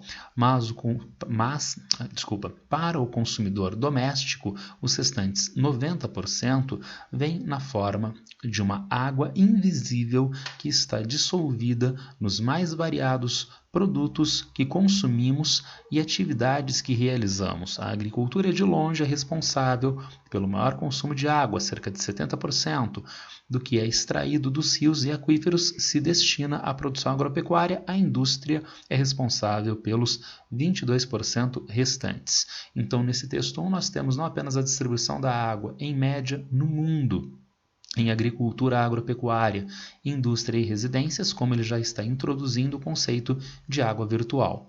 Texto 2. Tudo o que a sociedade moderna consome de alimentos e automóveis, a eletricidade e petróleo, só existe porque a água foi usada como matéria-prima ou como insumo na produção de bens, na produção do bem ou do serviço. É o que se chama água virtual agora explicitamente. Item A. Explique como a provável escassez de água potável implicará mudanças nos hábitos de consumo da população. Item B. A exportação de água virtual compromete os mananciais dos países. Então, veja, no item A, como haverá mudança de hábito nas populações. Duas perspectivas. Primeiro, naquela, vamos dizer, conservadora. Então, as pessoas conscientes do consumo de água passam a direcionar o seu consumo para produtos de menor consumo de água. Mas tem um segundo viés. Se houver uma mudança estrutural na sociedade, setores que hoje usam de maneira abusiva o recurso hídrico vão precisar ser regulados, alterando as estruturas de produção que envolvem o uso de água e, consequentemente, de distribuição e consumo destes recursos. E é claro que no que diz respeito à atividade exportadora, como nós vimos no slide anterior, os países que são grandes exportadores de commodities agrícolas minerais são países que têm uma pressão muito maior sobre os seus recursos hídricos, geram uma pegada hídrica mais acentuada. Outros conceitos. Escassez, que é a carência física de água, que poderia estar dada aqui no nosso mapinha nas áreas mais clarinhas, como nós vimos, de menor pluviosidade. Escassez econômica, que traduz problemas infraestruturais de abastecimento. Então pode haver água, mas não há água disponível a toda a população, porque não há as condições de investimento na captação, tratamento e distribuição da água. Daí nós temos escassez econômica. Pode haver abundância física, mas escassez econômica de água. Estresse, incapacidade política ou social de abastecimento que tende estresse a conflitos ligados à desigualdade de renda, pelos usos múltiplos da água, pelas políticas internacionais, tá certo? Então nós temos 3 conceitos ligados à água: a escassez que é física, a escassez econômica, que é na condição de abastecimento, o que suscita estresse, tensão no abastecimento de água. Agora, toma cuidado, é muito comum no ensino médio nós trabalharmos com esses conceitos de uma maneira dogmática e inadequada, como se o conceito tivesse dado com uma única significação para toda e qualquer arcabouço teórico no qual ele venha a ser inserido e utilizado, quando na verdade não.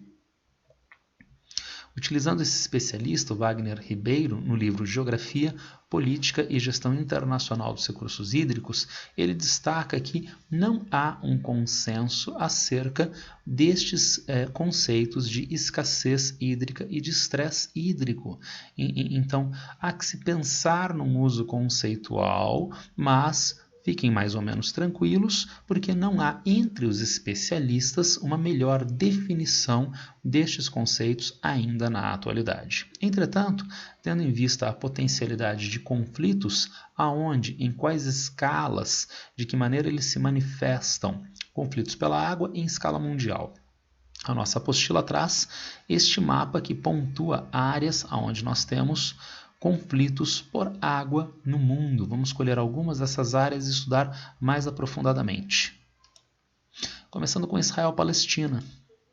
Aqui nós temos o mapa de Israel-Palestina de 1948-49, depois da chamada Guerra de Independência ou Nakba, na qual esta área clarinha se tornou área de controle israelense, esta área verdinha, que deveria ser dos palestinos, foi ocupada militarmente pela Jordânia, esta área, que deveria ser de controle palestino, passou a ser ocupada militarmente por Israel. Mas este mapa foi alterado na chamada Guerra dos 6 Dias, em 1967, com Israel atacando os países vizinhos e fazendo uma enorme expansão territorial, inclusive sobre a Península do Sinai, sobre a Cisjordânia e sobre as colinas de Golã.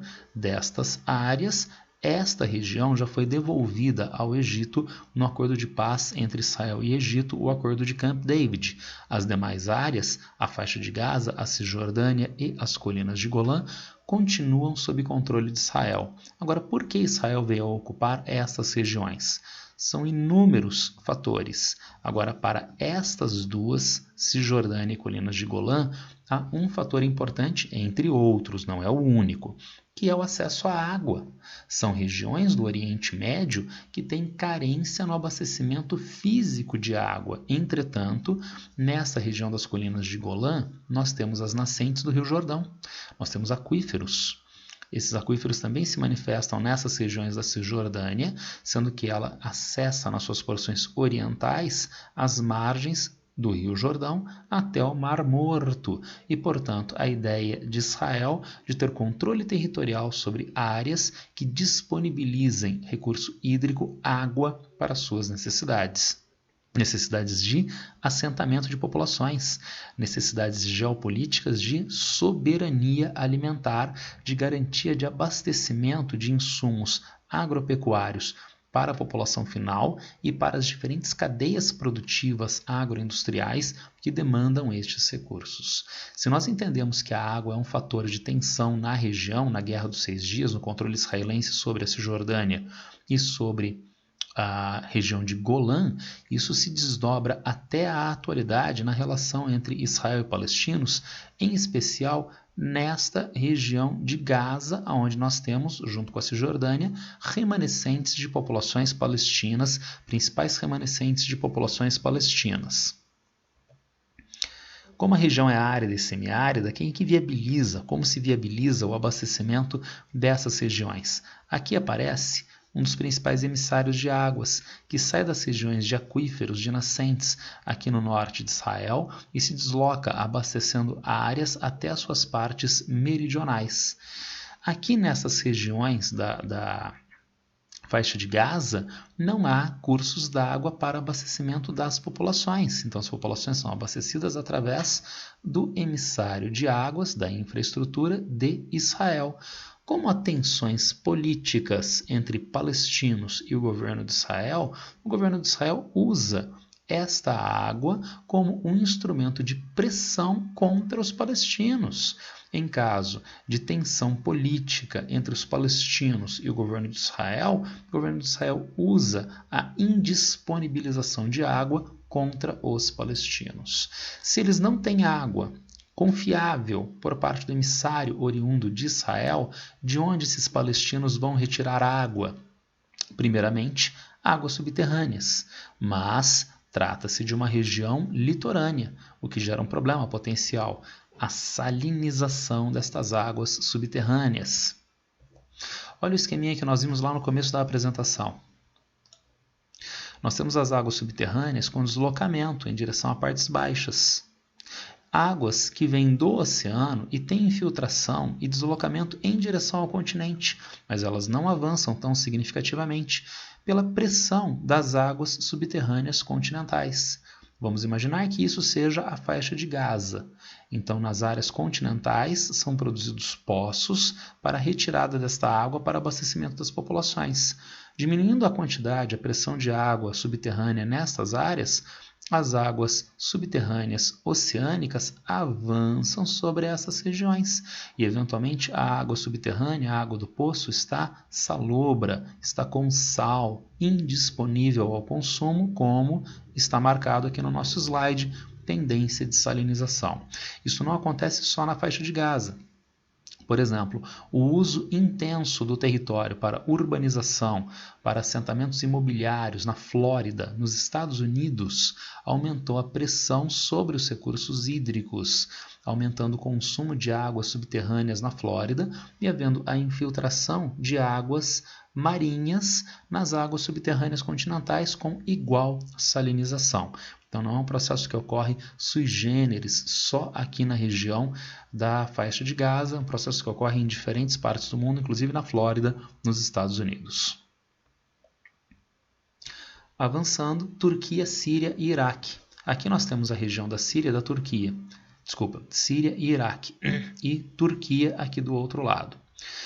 De diferentes formas, ao longo das últimas décadas do século XX, início do século XXI, Iraque e Síria desenvolveram políticas externas anti-ocidentais, não em alinhamento da Síria e do Iraque, por favor, mas políticas externas de tensionamento com o Ocidente. Por exemplo, quando o Iraque era presidido pelo velho e hoje morto presidente Saddam Hussein, quando a Síria era e ainda é presidida por Bashar al-Assad. Há uma tensão anti-ocidental, mas, principalmente ao longo do século XX, a Turquia desenvolveu políticas externas pró-Ocidente, criando, consequentemente, uma tensão política regional.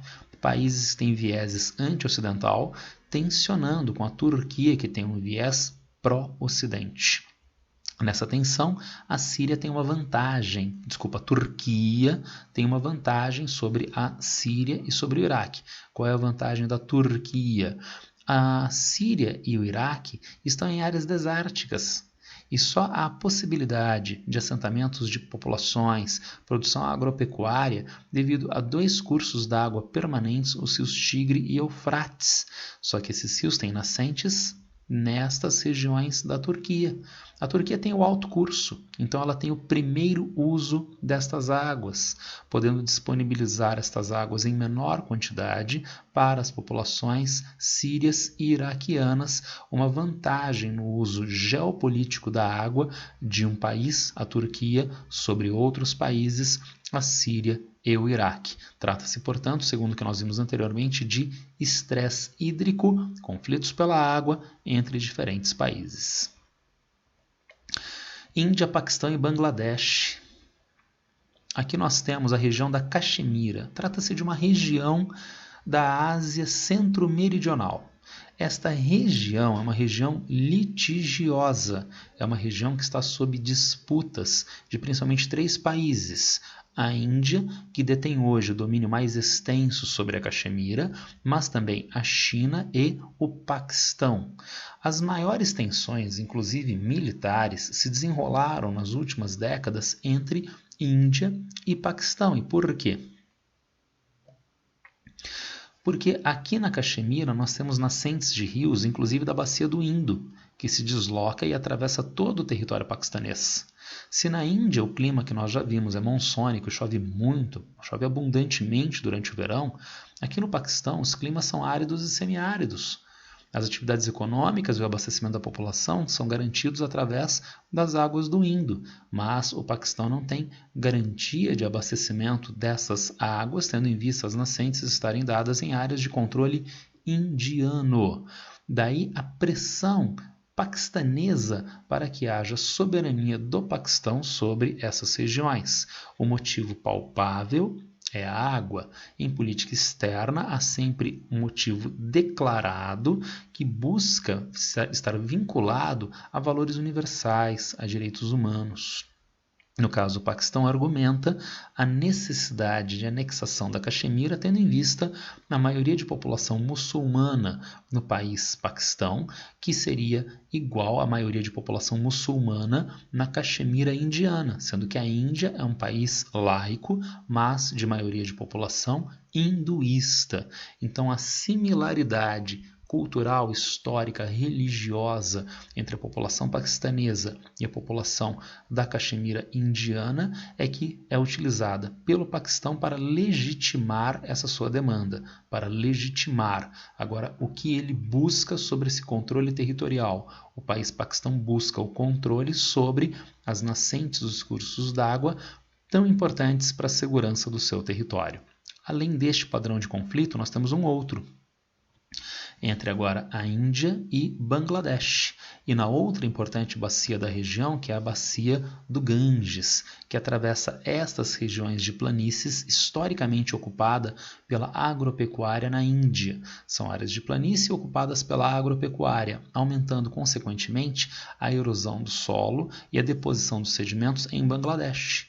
Na atualidade, com o modelo agroindustrial, o uso de contaminantes químicos nesta região que gera despejo de poluentes em Bangladesh. Então, veja bem, a poluição que é liberada em um país, através do curso d'água, chega ao outro país. E nesse caso, não apenas a poluição, também os sedimentos. Os sedimentos são muito importantes nesse caso, porque Bangladesh, vejam no nosso mapa, está verdinho com altitudes reduzidas. Bangladesh, assim como a maior parte da Índia, sudeste da Ásia, tem clima monsônico com chuvas muito intensas durante o verão.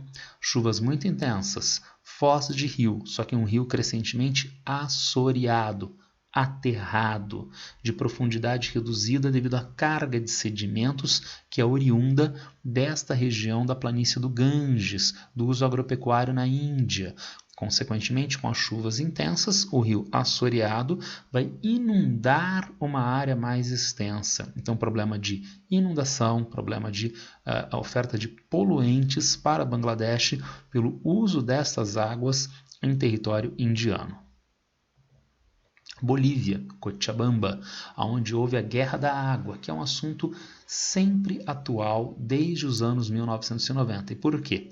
Nos anos 90, os países pobres avançaram com o processo neoliberal e inclusive de privatização dos recursos hídricos, sob o mesmo discurso velho, batido, insustentável, de que o Estado é ruim e que o privado é bom. Em Cochabamba, a terceira maior cidade da Bolívia, com mais de 700 mil habitantes, mas uma cidade muito pobre e com abastecimento precário de água, tornou-se a primeira cidade do Hemisfério Sul a fazer a privatização dos serviços de água, sob o argumento de que o Estado é ruim para prestar o serviço de abastecimento de água, e assim ninguém tem acesso à água.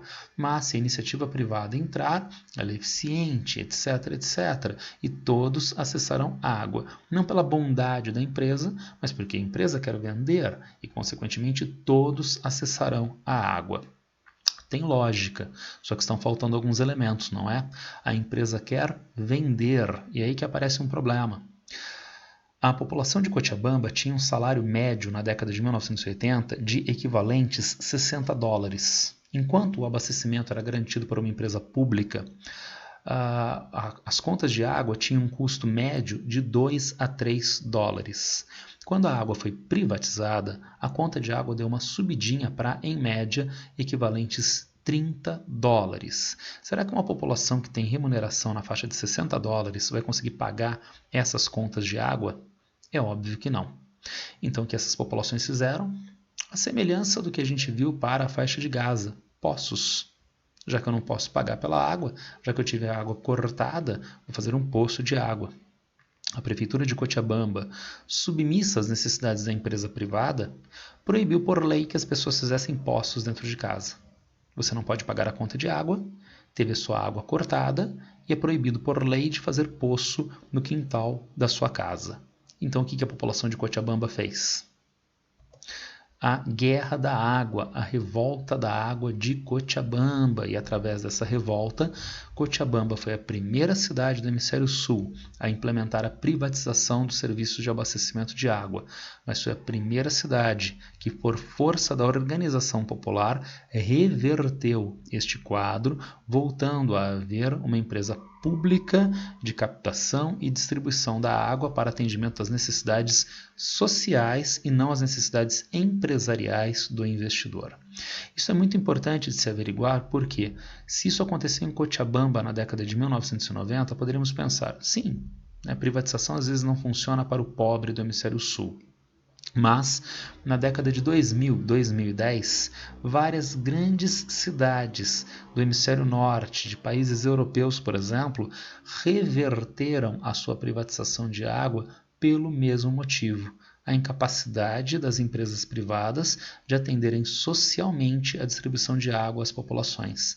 Então não é coisa de pobre de Cochabamba, ou então é coisa de pobre como Berlim, é coisa de pobre como a cidade de Paris, que também reverteram os processos de privatização de águas.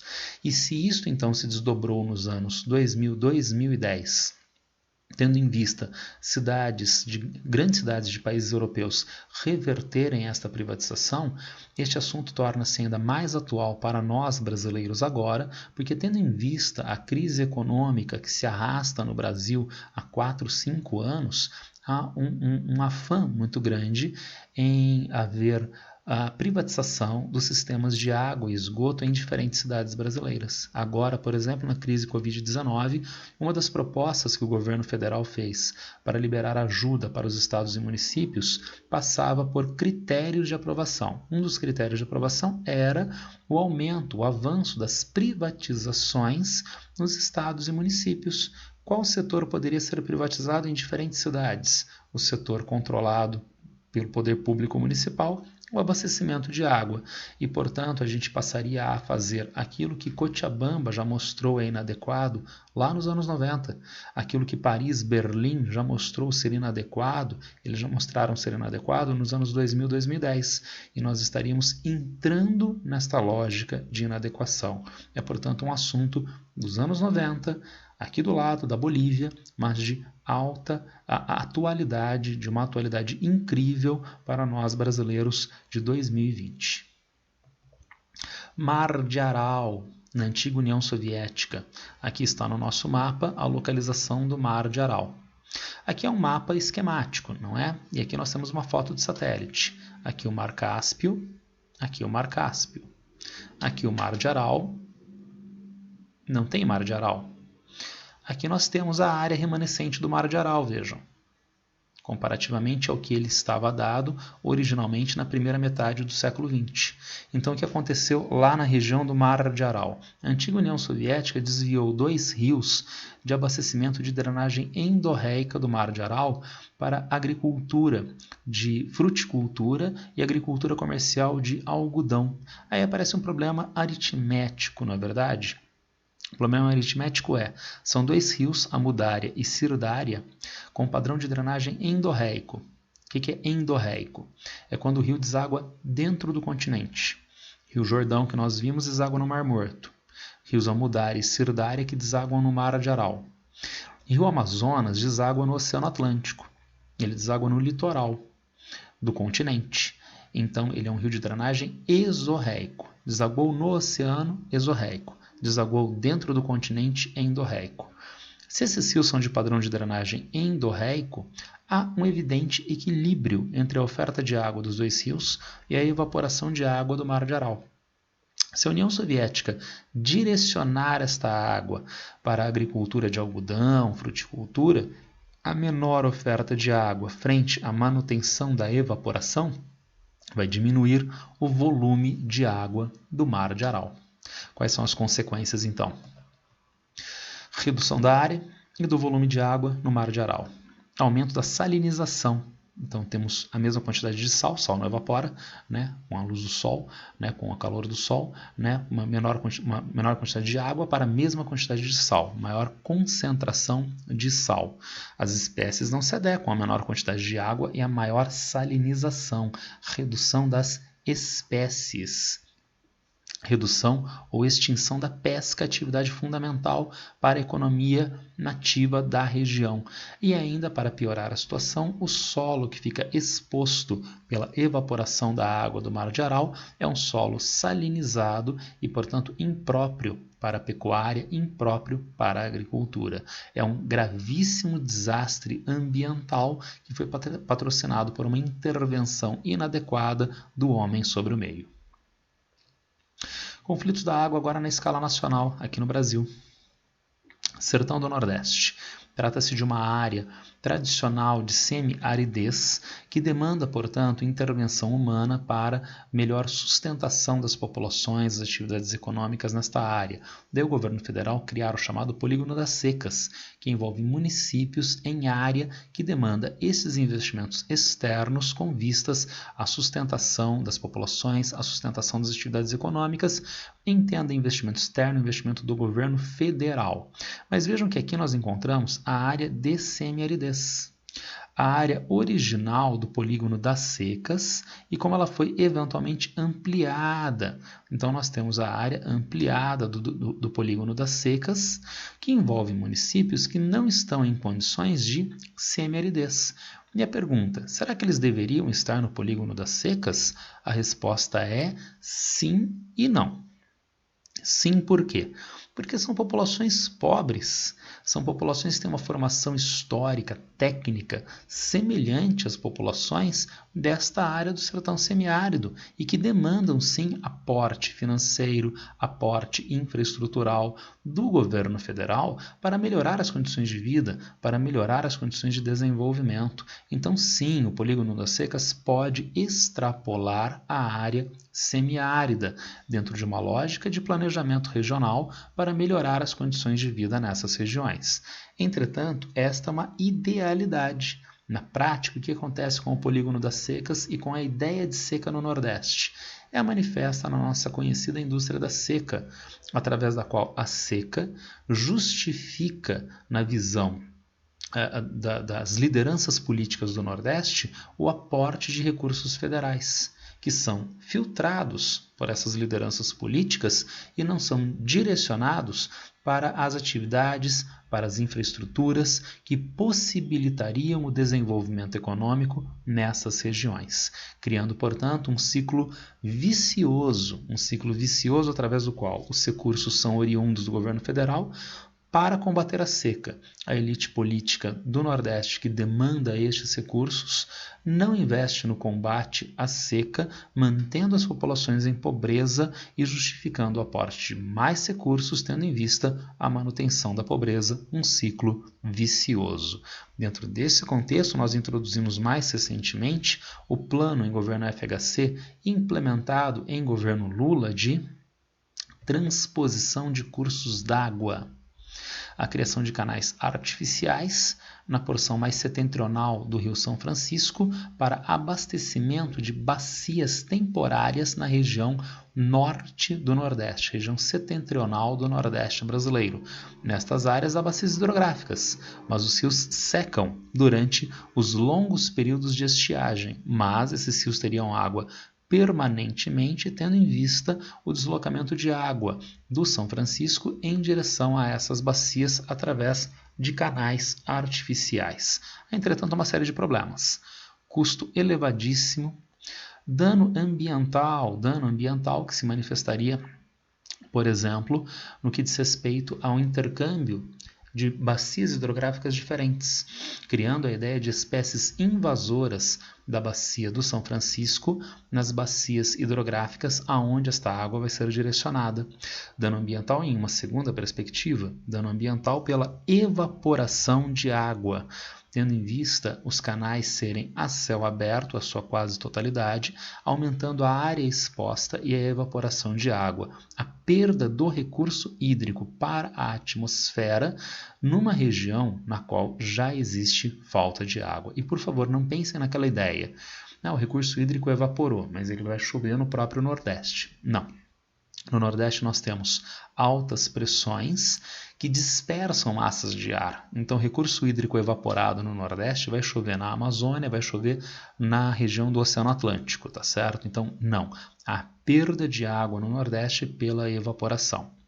Alternativas técnicas e econômicas mais viáveis. Uso de águas subterrâneas, uso mais racional da água, através então de recursos técnicos que são mais viáveis economicamente. Além de potencial uso político das águas, em especial o conflito que se estabeleceu agora em meados da década de 2010 entre Pernambuco e Bahia, e a especulação, uso político da água. Então, a elite política e econômica do Nordeste é que passa a manipular o uso desta água, como historicamente nós vimos na ideia de indústria da seca, e também entre os entes federativos na região.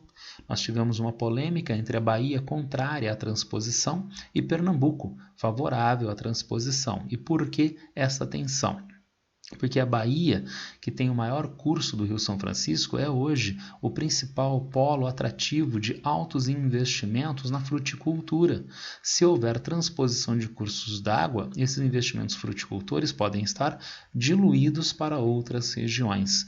Daí uma tensão econômica e política entre os entes federados do Brasil, no caso Bahia de um lado, e as unidades federadas que seriam contempladas pela transposição de outro. E finalmente a especulação imobiliária, tendo em vista a região ser de semi-aridez e de baixo valor imobiliário, e estas áreas contempladas com canais de transposição de cursos d'água aumentar o valor imobiliário, suscitando então a especulação.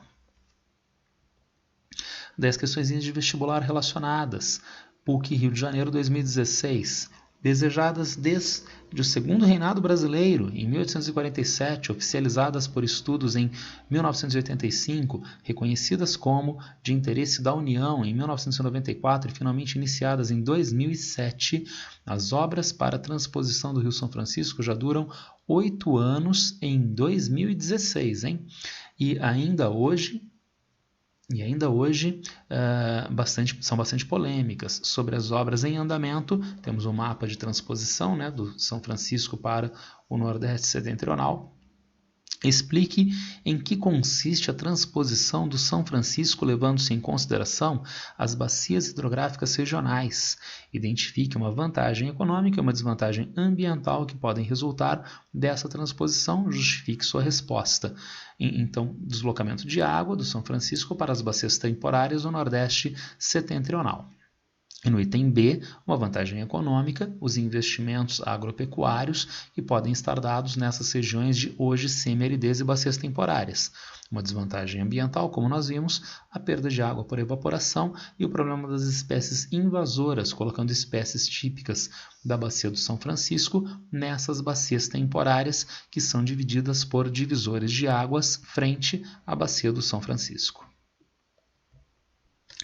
E um último debate em relação aos conflitos da água, o que a gente teve aqui em São Paulo, agora em meados da década de 2010, que era o problema do abastecimento de água, a crise de água de São Paulo, que é supostamente superada, mas superada apenas porque voltaram a ocorrer chuvas regulares em São Paulo nos últimos anos, mas nós ainda vivemos um certo limite de abastecimento de água, o que suscita este debate de abastecimento. Vejamos aqui nessa tabela uma coisa interessante, que é a área das regiões metropolitanas de São Paulo e a população dessas regiões metropolitanas no que diz respeito ao total do Estado, ao total do Brasil. Vamos nos concentrar em duas partes da tabelinha. As regiões metropolitanas de São Paulo somam 0,16% da área total do Brasil. Claro, né?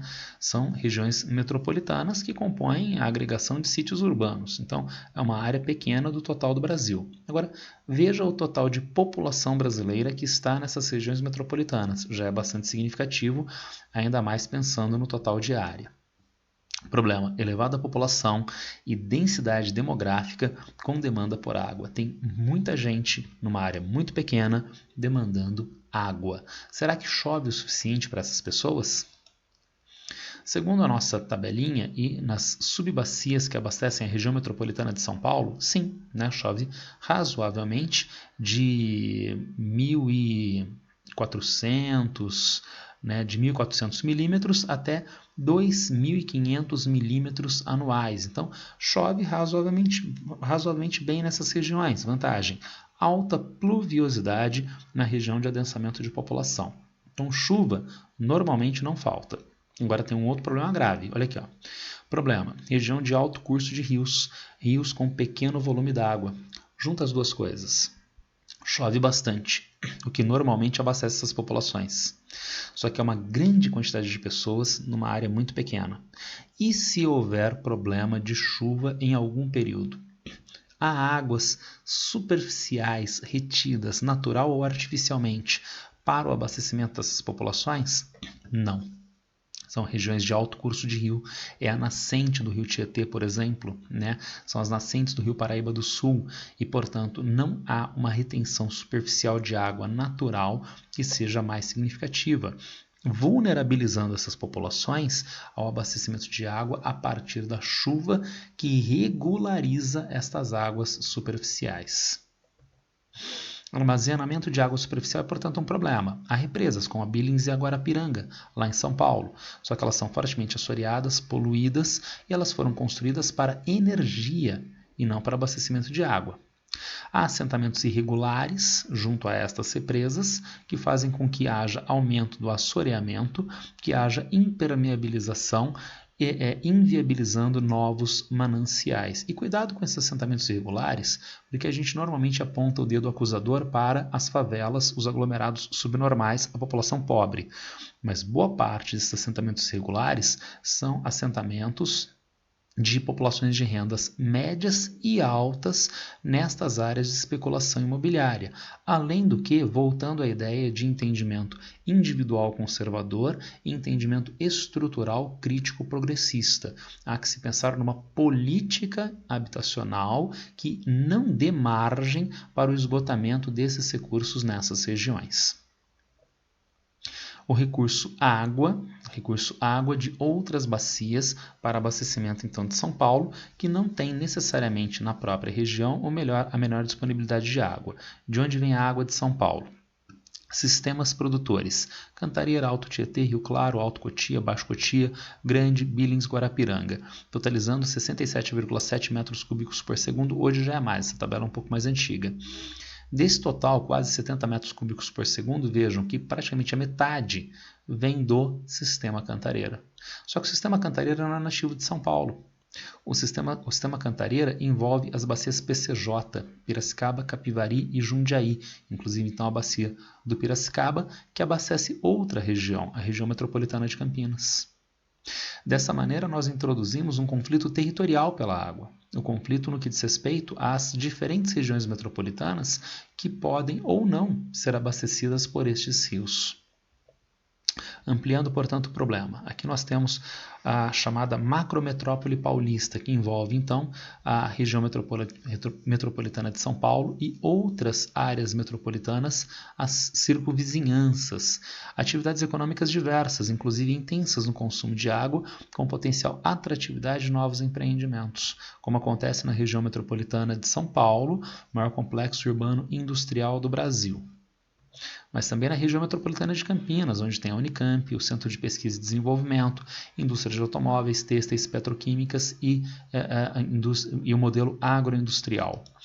Na região de São José dos Campos, com o ITA, o CTA, o INPE. E vejam, isto daqui, associado a isto daqui, traduz a potencialidade de novos empreendimentos que podem aumentar o consumo de água, além de já haver instalado aqui em São José dos Campos, como em Campinas, indústrias de automóveis, petroquímica e turismo, além do turismo na Baixada Santista e também o polo petroquímico de Cubatão.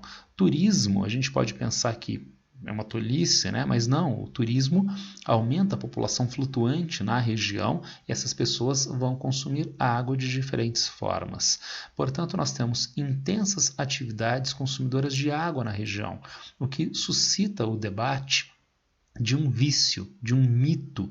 E mito é sempre errado, não é mesmo? O mito de abundância de água no Brasil e aqui em São Paulo. Chove muito no Brasil? Sim. Chove muito nesta região de São Paulo? Sim, nós acabamos de ver na tabela. Só que esta região tem alto curso de rio, tem dificuldade de retenção de águas superficiais. E, portanto, há que se pensar em quais são as atividades econômicas que vão ser implementadas na região com vistas a essa dificuldade de retenção de águas superficiais. Entretanto, este fator não foi considerado. E daí a ideia de indústrias de automóveis, têxteis, petroquímica, agroindústria, que se manifestam nas diferentes regiões e são intensivas em consumo de água. Portanto, enquanto estiver chovendo, que ótimo, todo mundo é abastecido com água. E na hora que chove menos, como aconteceu em meados da década de 2010, daí não há retenção de água superficial facilitada e a indisponibilidade de água para as populações e para estas atividades econômicas. Daí os conflitos pelos usos múltiplos da água, que a gente pode ver, por exemplo, aqui, conflitos pelo uso múltiplo da água. Cuidado! Energia, agropecuária, indústria e abastecimento. A gente viu em escala mundial 70% do consumo na agropecuária, mas isso em escala mundial. Nós já diferenciamos isso para país rico e para país pobre, não é verdade? E aqui não é nem país rico e nem país pobre. Aqui é a macrometrópole paulista. Então, a maior parte da água vai para o abastecimento domiciliar, no caso do abastecimento do Alto Tietê, tá certo? E uma parte, em segundo lugar, 39% para a indústria, e veja que a irrigação pega só 1%, tá certo? Bem diferente daquele uso mundial que nós vimos da água. Aparentemente, esse gráfico está contemplando o Código Nacional das Águas com maior consumo para os domicílios, para as pessoas, frente ao consumo econômico. Mas há um problema prático. Na falta de água em São Paulo, em meados da década de 2010, nós sabemos de muitas residências, nós sabemos de muitos bairros, creches que ficaram sem água. Alguém conhece algum shopping center, algum hotel, alguma indústria que fechou por causa da falta de água? Não, eu não conheço. Então, na prática, a atividade econômica continuou contemplada com a água e as populações é que passaram a ser racionadas neste abastecimento. Gerando ainda um outro problema, ainda nos conflitos múltiplos da água. Então, ainda no Alto Tietê, o consumo industrial é de 38% menor do que o consumo domiciliar. Ótimo. Só que se a gente for ver o esgotamento do Alto Tietê, a indústria esgota 41%. Então, como é que ela capta 38% e esgota 41%? Está vindo água do nada. Captação de outras fontes com tendência de esgotamento das reservas, rios e águas subterrâneas que não estão sendo contabilizadas pela empresa pública de água, aumentando, portanto, o problema de água e o privilégio do uso econômico frente ao uso domiciliar. Como a gente pode superar o problema? Com o aumento dos investimentos em novas fontes, reservatórios, diminuir a perda na distribuição de água e introduzir práticas conservacionistas, eu insisto, não só com o indivíduo, aí é uma leitura conservadora, mas na sociedade e inclusive contemplando o Código Nacional das Águas. Revisão dos investimentos ligados ao consumo de água, com uma legislação ambiental conservacionista, inclusive com a tributação sobre os setores que são intensivos no consumo de água. O vestibular cobrou isto. A questão é bastante extensa, como ela é de 2015, eu não vou teorizar ela com vocês agora, mas temos a resolução lá na nossa lista no GeoVest e no site Plural. Temos aqui a questãozinha da UFES. Bacias hidrográficas, para nós finalizarmos esse nosso extenso estudo de água. No nosso estudo de bacias hidrográficas é muito importante que a gente guarde a localização de algumas importantes bacias e algumas características mais importantes. Não há uma sistematização acerca dessas características. Diferentes bacias se notabilizam em diferentes aspectos. Quais bacias que estão aonde, em quais aspectos? No caso da Europa, a bacia do Volga, por ser o mais extenso rio europeu, tem nascentes aqui nesta região, vejam, e deságua aqui no Mar Cáspio. Bacia do Danúbio, que atravessa vários países. Nós acabamos de ver para São Paulo, por exemplo, o rio Paraíba do Sul, que tem nascentes em São Paulo, mas ele passa por Minas, ele passa por Rio de Janeiro. Nós vimos já o conflito entre Índia e Paquistão. O rio nasce indo, né, na região da Caxemira indiana e depois se desloca em direção ao Paquistão. E nós temos o rio Danúbio, que tem nascentes nesta área central da Europa e se desloca até o Mar Negro, atravessando vários países, gerando potencial problema de abastecimento e poluição das águas. Rio Reno, na parte ocidental da Alemanha, maior região industrial da Europa e que hoje tem forte apelo turístico, inclusive ligado ao Rio Reno e aos demais ditos Países Baixos. América anglo-saxônica. Destaque para a Bacia do São Lourenço, de intensa navegação e aproveitamento hidrelétrico, na área economicamente mais antiga de industrialização tanto dos Estados Unidos quanto do Canadá. Bacia do Mississippi e Missouri, de alto uso agropecuário para irrigação e navegacional para viabilizar as necessidades da agroindústria nesta região dos cinturões agrícolas dos Estados Unidos. A região do Rio Grande, na fronteira México-Estados Unidos, que é uma área de tensões políticas, tendo em vista a migração entre América Latina e Estados Unidos. Avançando pela África, Rio Nilo, mais extenso rio da África, com tensões políticas pelo uso da água, em especial entre o Sudão e o Egito. Rio Congo, na região central da África, o rio de maior volume de água do continente africano, e o rio Níger, que cuidado, olha a configuração dele, ele tem nascentes nesta porção, deságua aqui no Golfo da Guiné, tá certo? E na Ásia, a Ásia ficou grudadinha aqui embaixo, desculpa. Huanghe, rio amarelo, com solo loess. O solo de alta fertilidade oriundo dessas áreas da Mongólia e deslocado por ação eólica, deslocado pelas águas superficiais, inclusive do Huanghe, em direção à região da Manchúria, na China.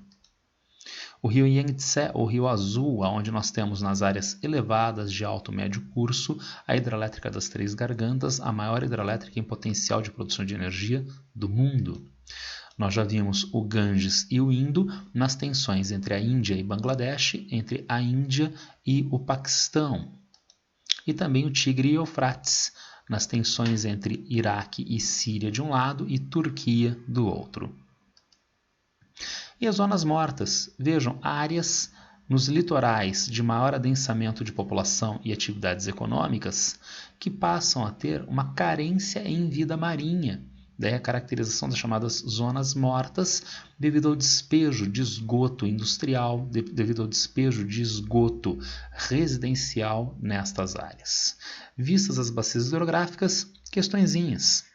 Atualmente, as principais bacias hidrográficas do mundo fazem ingressar nos oceanos dezenas de bilhões de toneladas de partículas sólidas removidas das áreas continentais resultantes do trabalho erosivo das águas correntes superficiais. Observe o mapa, temos um planisfériozinho. A bacia hidrográfica do Ganges Brahmaputra, e se comparada à do Amazonas, produz 3,4 vezes mais sedimentos por unidade de área, tendo aproximadamente 1/4 da área de drenagem e 18% da vazão média da bacia hidrográfica, da bacia hidrográfica amazônica.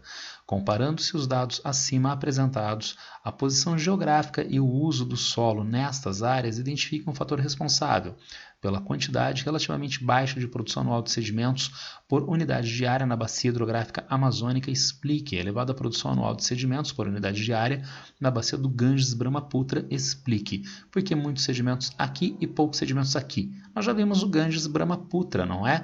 A atividade atividade agrícola na planície gangética, que aumenta o processo erosivo e desloca esses sedimentos em direção a Bangladesh. Aqui na bacia amazônica, as atividades agrícolas ainda de menor impacto mantêm a cobertura vegetal que indisponibiliza maior quantidade de sedimentos em direção aos rios.